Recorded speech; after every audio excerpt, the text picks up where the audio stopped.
श्री स्वामी समर्थ. आपणा सर्वांचे श्री सखी या चॅनलमध्ये मनापासून स्वागत.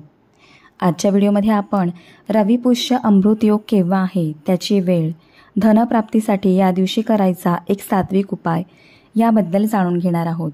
मात्र त्यापूर्वी जर आपण चॅनलवर नवीन असाल तर चॅनलला सबस्क्राईब करा. व्हिडिओ आवडल्यास लाईक आणि शेअर करा आणि कमेंटमध्ये श्री स्वामी समर्थ असे लिहायला विसरू नका. आज रविवार दिनांक 7 जुलै 2024, आषाढ गुप्त नवरात्री द्वितीया आणि याच दिवशी आहे रविपुष्य अमृत योग. या दिवशी आपल्याला एक सर्वात उत्तम उपाय करायचा आहे, तो म्हणजे दीपदान. यासाठी आपल्याला 5 मातीचे दिवे लागणार आहेत. इतर कोणत्याही धातूचे बनलेले दिवे या उपायासाठी वापरू नये. जुने मातीचे दिवे जर आपल्याकडे असतील तर ते स्वच्छ धुवून वापरावे किंवा नवीन घ्यावे. या दिव्यांसाठी फुलवात किंवा दुहेरी वात अशा दोनही पैकी कोणत्याही एका प्रकारच्या वातीचा वापर करायचा आहे. त्याचप्रमाणे या दिव्यांसाठी आपल्याला फक्त आणि फक्त केवळ शुद्ध गाईच्या तुपाचा वापर करायचा आहे. त्यामुळे हे दिवे थोडा वेळ प्रज्वलित करायचे की जास्त वेळ हे सर्वस्वी आपल्यावर अवलंबून आहे.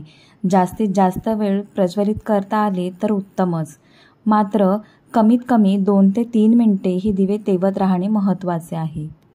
अशा या दिव्यांमध्ये प्रज्वलित करण्याअगोदर 1 चिमूटभर हळद, 1 चिमूटभर कुंकू आणि प्रत्येकी 1 लवंग आणि 1 वेलची टाकावी. त्यानंतर हे दिवे प्रज्वलित करावे. दिवे प्रज्वलित करून आपल्या देवघरातील देवांस प्रार्थना करावी. आजच्या या शुभ वेळेला मी अमुक चांगल्या कारणासाठी दीपदान करत आहे, तर माझी इच्छा पूर्ण करा. आपली कोणतीही चांगली इच्छा, धनप्राप्ती, पुत्रप्राप्ती, मोक्षप्राप्ती, विद्यार्थी असल्यास विद्या मिळावी म्हणून ती देवाजवळ बोलून दाखवावी. त्यानंतर या 5 दिव्यांपैकी पहिला दिवा आपल्याला देवघरापुढे, दुसरा आणि तिसरा दिवा आपल्या मुख्य दरवाजात उंबरठ्यावर दोन्ही बाजूला ठेवावे. चौथा दिवा अंगणात ठेवावा. 5वा दिवा टेरेसवर ठेवावा. टेरेस नसेल तर घरात एखाद्या उंच ठिकाणी ठेवावा, कारण हा दिवा पितरांसाठी असतो. अनेक प्रकारचे दान केल्याने जे पुण्यफळ मिळते ते फळ अशा एका शुभयोगावर केवळ दीपदान केल्याने मिळते.